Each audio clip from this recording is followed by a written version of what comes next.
The deep dive की एक और बेहद खास और इन डेप्थ एनालिसिस में सभी सुनने वालों का बहुत बहुत स्वागत है। आज की जो चर्चा है वो सच में बहुत डायनामिक होने वाली है। हाँ, बिल्कुल। और जो एस्पिरेंट्स हमारे साथ पहली बार जुड़े हैं, उन्हें मैं बता दूं कि ये सेशन हमारी daily UPSC current affairs series का एक बहुत ही महत्वपूर्ण हिस्सा है। सही कहा। और आज का ये अंक है 25 फेब 2026 पार्ट 1। आज के हमारे इस डीप डाइव का मिशन बहुत ही क्लियर है। हमें उन सभी अहम सोर्सेस, सरकारी डॉक्यूमेंट्स और रिसर्च पेपर्स को डिकोड करना है जो यूपीएससी एग्जाम के नजरिए से सबसे ज्यादा प्रासंगिक हैं। और हमारी हमेशा यही कोशिश रहती है कि हम सिर्फ तथ्यों को न पढ़ें, बल्कि उनके पीछे की असली कहानी और जो बिगर पिक्चर है उसको समझें। बिल्कुल। और आगे बढ़ने से पहले इस सीरीज का एक पक्का नियम सभी एस्पिरेंट्स को याद दिलाना बहुत जरूरी है। हम किसी भी टॉपिक को बेवजह दोबारा रिपीट नहीं करेंगे। लेकिन रात, चूंकि यूपीएससी की तैयारी में चीजों को बार बार रिकॉल करना जरूरी होता है, इसलिए कुछ ऐसे टॉपिक्स जो पहले चर्चा में आ चुके हैं वो आज के सेशन में एक रिवीजन के तौर पर जरूर शामिल हो सकते हैं। तो सभी एस्पिरेंट्स अपनी नोटबुक साथ रखें, और अगर आप लोग इस सफर का हिस्सा बने रहना चाहते हैं तो इस सीरीज को लाइक और सब्सक्राइब जरूर करें। बिल्कुल। तो आज के सोर्सेस काफी इंटरेस्टिंग हैं, क्योंकि हम बायोडायवर्सिटी से लेकर जियोपॉलिटिक्स तक बहुत कुछ कवर करने वाले हैं। तो चलिए इसको अनपैक करते हैं। शुरुआत करते हैं वाइल्ड लाइफ से। अक्सर जब हम जंगली बिल्लियों की बात करते हैं तो हमारे दिमाग में सूखे जंगल या हाँ, घास के मैदान आते हैं। हाँ, घास के मैदान आते हैं। लेकिन हाल ही में असम के काजीरंगा नेशनल पार्क और टाइगर रिजर्व से एक बहुत ही शानदार खबर आई है। वहां हुए पहले वैज्ञानिक आकलन से पता चला है कि काजीरंगा अब फिशिंग कैट का एक प्रमुख गढ़ यानी स्ट्रॉन्ग होल्ड बन गया है। ये बहुत बड़ी डेवलपमेंट है। इसका वैज्ञानिक नाम प्रियोनेल्यूरिस विवेरिनस है। और अगर इसकी शारीरिक बनावट देखें तो ये काफी गठीली होती है, पैर छोटे होते हैं, और सबसे दिलचस्प बात यह है कि इसकी पूंछ इसके पूरे शरीर की लंबाई की केवल 1/3 ही होती है। अगर हम इसको बिगर पिक्चर से जोड़कर देखें, तो एक सिविल सेवा उम्मीदवार के लिए इसके हैबिटेट को समझना सबसे ज्यादा क्रिटिकल है। यहाँ अक्सर एग्जाम में एक ट्रैप होता है। ट्रैप मतलब पानी वाला ट्रैप? बिल्कुल। लोग सोचते हैं कि बिल्लियां पानी से डरती हैं, लेकिन फिशिंग कैट एक बेहतरीन तैराक है। ये वेटलैंड्स, मैंग्रोव जंगलों और दलदली इलाकों की विशेषज्ञ है। अच्छा, तो भारत में ये मुख्य रूप से कहाँ मिलती हैं? भारत में इसका वितरण देखें तो सुंदरवन के मैंग्रोव, गंगा और ब्रह्मपुत्र नदी घाटियों के साथ साथ हिमालय की तलहटी और पश्चिमी घाट इसके प्रमुख घर हैं। इसके अलावा यह श्रीलंका, मलेशिया और थाईलैंड में भी पाई जाती है। और इसके शिकार करने का तरीका भी बहुत अलग है। मैंने सोर्स में पढ़ा कि ये नॉकटर्नल होती हैं। हाँ, यानी रात के अंधेरे में शिकार करती हैं, और मछलियां पकड़ने के लिए पानी में गोता लगाने से भी बिल्कुल नहीं हिचकिचाती। एक और बायोलॉजिकल फैक्ट जो एस्पिरेंट्स को ध्यान में रखना चाहिए, वो है इनमें पाए जाने वाला सेक्सुअल डाइमॉर्फिज्म। सही पॉइंट है। आसान भाषा में कहें तो नर फिशिंग कैट आकार में मादाओं की तुलना में स्पष्ट रूप से बड़े होते हैं। अब आते हैं उस हिस्से पर जहां से सीधे सवाल बनते हैं। इसका संरक्षण दर्जा। IUCN की रेड लिस्ट में इसे वल्नरेबल यानी संवेदनशील माना गया है। और भारत के वाइल्ड लाइफ प्रोटेक्शन एक्ट 1972 के तहत इसे शेड्यूल 1 में रखा गया है। मतलब इसे बाघों के बराबर ही कानूनी सुरक्षा मिली हुई है। खैर, ये तो हुई जंगल के एक बड़े शिकारी की बात। लेकिन अब काजीरंगा के इस प्रेडेटर से सीधा चलते हैं एक ऐसे जीव की तरफ जो आकार में तो राई के दाने जितना है। हाँ, लेकिन इसका असर हमारी पूरी इकोनॉमी को हिला सकता है। पुणे के ICAR डायरेक्टरेट ऑफ फ्लोरिकल्चरल रिसर्च ने एक नई ब्लॉसम मिस प्रजाति की खोज की है, जिसका नाम है कंटारिनिया इकार्डिफ्लोरस। बिल्कुल। चलिए इसको अनपैक करते हैं। यहाँ सबसे हैरान करने वाली बात यह है कि इस कीट का आकार सिर्फ 1.5 से 2 मिलीमीटर है, लेकिन फ्लोरिकल्चर यानी फूलों की खेती में ये भारी तबाही मचा रहा है। कंटेरिनिया जीनस के कीट दुनिया भर में खतरनाक माने जाते हैं। तो ये इतनी तबाही मचाते कैसे हैं? इसके लार्वा क्या करते हैं कि वे फूलों की कलियों के अंदर ही अपना भोजन तलाशने लगते हैं। इससे फूल खिलने से पहले ही बर्बाद हो जाते हैं। ओहो। और इस नई प्रजाति का नाम इकार्डिफ्लोरस इसीलिए रखा गया है ताकि फ्लोरिकल्चर रिसर्च में ICAR DFR के योगदान को सम्मान दिया जा सके। बिल्कुल। और इसका सबसे ज्यादा असर चमेली यानी जैस्मिन की खेती पर पड़ रहा है। महाराष्ट्र, तमिलनाडु, आंध्र प्रदेश और कर्नाटक के कई हिस्सों में किसान इससे काफी परेशान हैं। पर मुझे सोर्स में एक और बात पढ़कर थोड़ा अचरज हुआ कि ये कीट बहुत जल्दी। हाँ, 16 से 21 दिनों में ही अपना पूरा जीवन चक्र खत्म कर लेता है। इनका लाइफ साइकिल बहुत छोटा और तेज होता है, इसीलिए इतनी तेजी से फैलते हैं। तो फिर इसको कंट्रोल करना तो बहुत मुश्किल होता होगा। बिल्कुल। अब इसमें एक तकनीकी पेच है जो रिसर्चर्स के सामने बड़ी चुनौती था। ये जो नई प्रजाति है एकार्डिफ्लोर्स, ये देखने में बिल्कुल एक पुरानी प्रजाति कंटारिनिया मैक्यूलिपेनिस जैसी लगती है। अच्छा। और मैक्यूलिपेनिस भी चमेली पर ही हमला करती है, लेकिन जब इनका जेनेटिक एनालिसिस किया गया तब पता चला कि आनुवांशिक रूप से ये दोनों बिल्कुल अलग हैं। इसका मतलब अगर हम सही दुश्मन को पहचानेंगे तभी सही हथियार बना पाएंगे। बिल्कुल सही पकड़ा। इस जेनेटिक पहचान से अब वैज्ञानिक पर्यावरण के अनुकूल और बिल्कुल टारगेटेड पेस्ट मैनेजमेंट रणनीतियां बना पाएंगे, जिससे किसानों को इस सूक्ष्म लेकिन खतरनाक दुश्मन से राहत मिलेगी। अब बहुत ही जरूरी डेवलपमेंट है ये।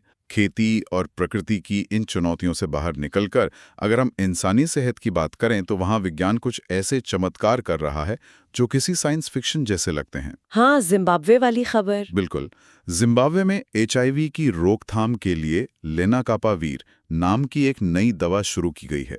ये एक long acting injectable HIV prevention drug है। अगर इसके पीछे की साइंस देखें तो ये पूरी तरह से गेम बदल देने वाली चीज है।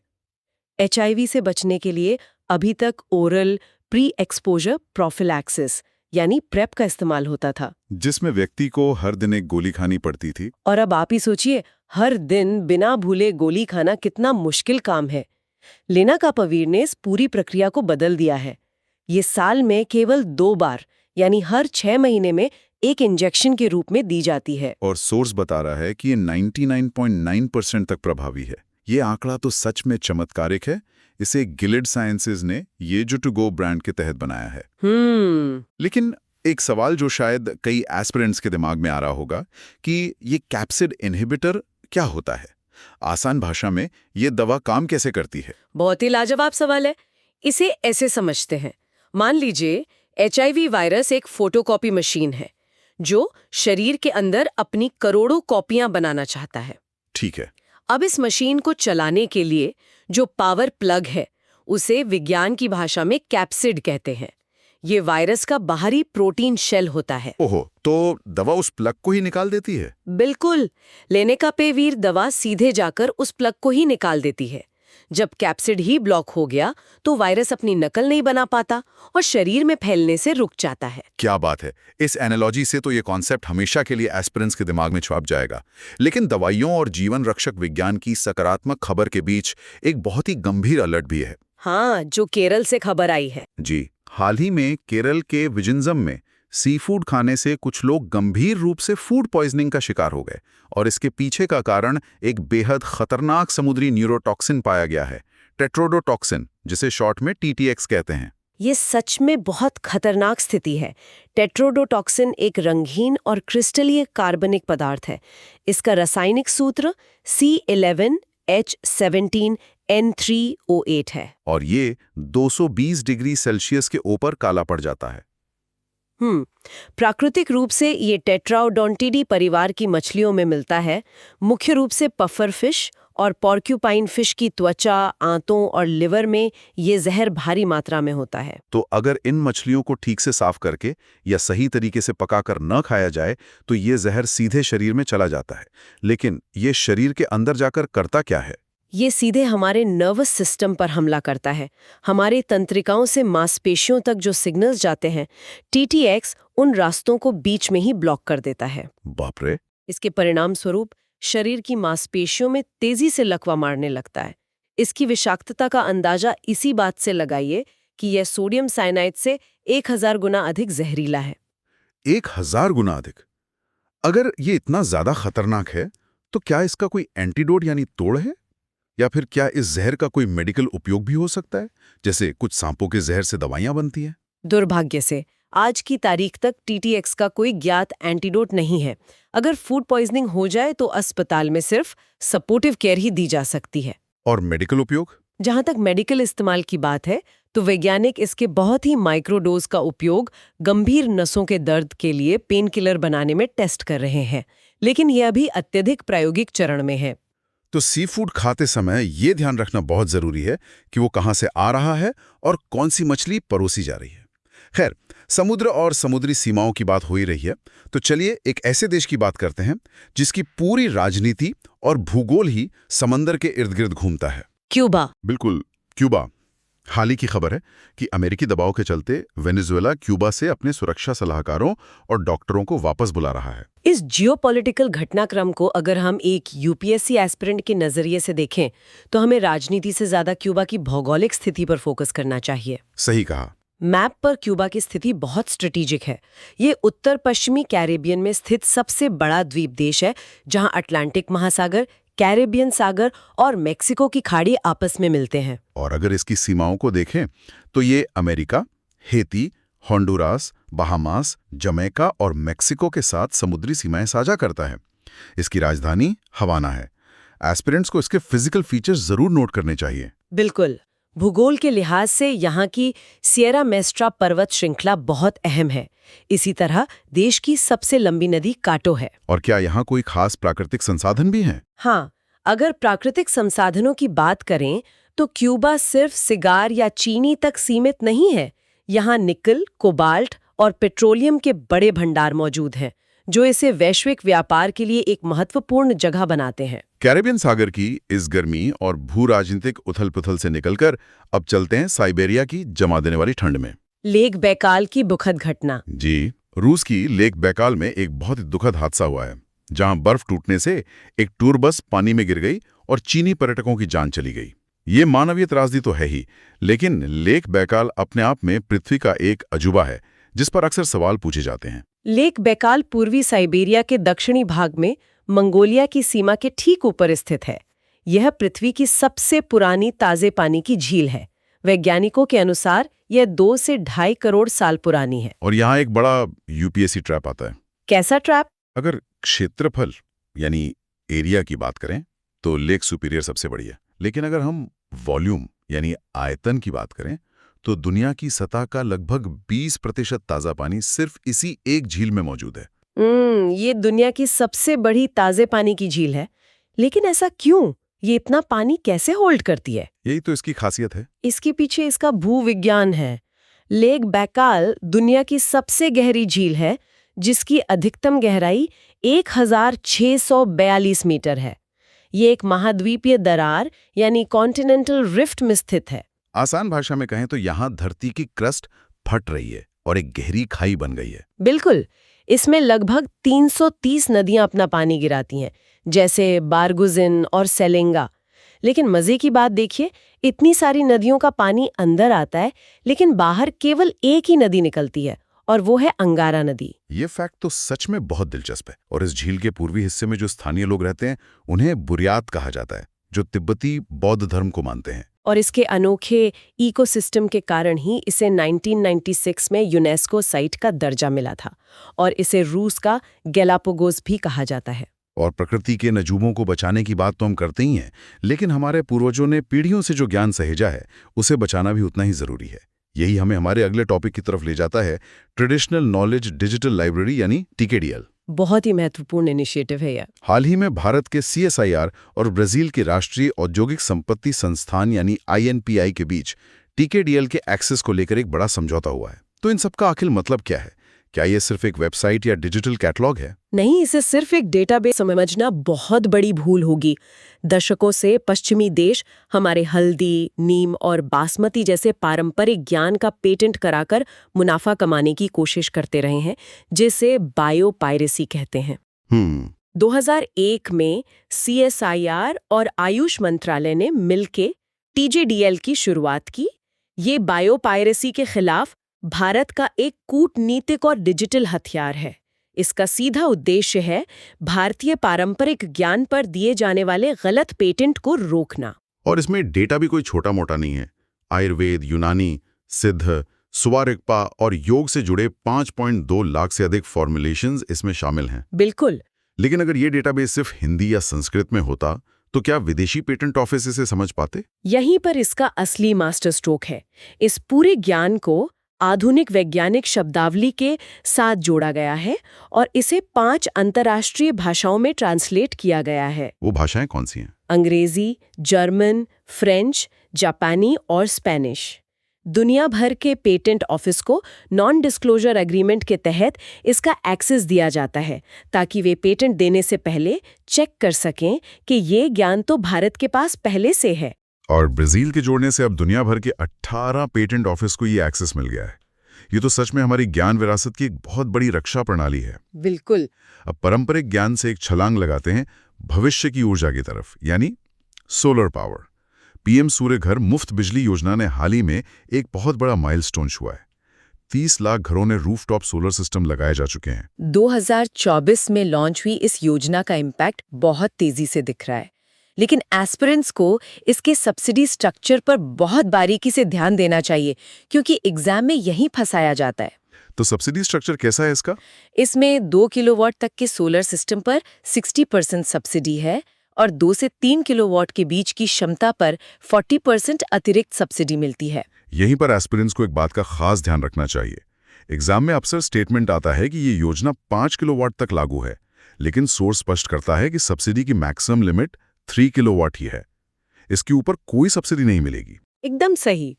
और इस योजना को सफल बनाने में राज्य स्तर पर डिस्कॉम्स की बहुत बड़ी भूमिका है। डिस्कॉम्स ये सुनिश्चित करते हैं कि नेट मीटर सही से लगा है या नहीं। और गांव के लिए भी कुछ खास प्रावधान है इसमें? हाँ, हर जिले में एक मॉडल सोलर विलेज बनाने का प्रावधान है। ग्राम पंचायतों और स्थानीय निकायों को प्रति रूफटॉप इंस्टॉलेशन 1000 रुपए का इंसेंटिव मिलेगा। इसे नेशनल लेवल पर NPIA और स्टेट लेवल पर SIA के जरिए लागू किया जा रहा है। लेकिन हर कोई इसका फायदा नहीं उठा सकता। इसकी कुछ शर्तें हैं। वो शर्तें क्या हैं? आपको भारतीय नागरिक होना चाहिए, आपके पास एक ऐसा घर हो जिसकी छत सोलर के लिए उपयुक्त हो, आपके पास एक वैध बिजली कनेक्शन हो और सबसे अहम बात, आपने पहले से सोलर के लिए कोई और सरकारी सब्सिडी न ली हो। ये जरूरी पॉइंट है। ऊर्जा से घरों को तो रोशन किया जा सकता है, लेकिन किसी भी समाज की चेतना को रोशन करने के लिए अपनी जड़ों, अपनी भाषा से जुड़ा होना जरूरी है। बिल्कुल सही कहा आपने। और इसीलिए 21 फरवरी को पूरी दुनिया में अंतर्राष्ट्रीय मातृभाषा दिवस मनाया गया। यूनेस्को ने स्वदेशी भाषाओं को बचाने पर काफी जोर दिया है। इससे एक बहुत जरूरी सवाल खड़ा होता है कि आखिर ये दिन 21 फरवरी को ही क्यों मनाया जाता है? इसके पीछे का इतिहास काफी गहरा है। हाँ, इसके पीछे कोई साधारण तारीख नहीं बल्कि एक गहरा ऐतिहासिक संघर्ष है।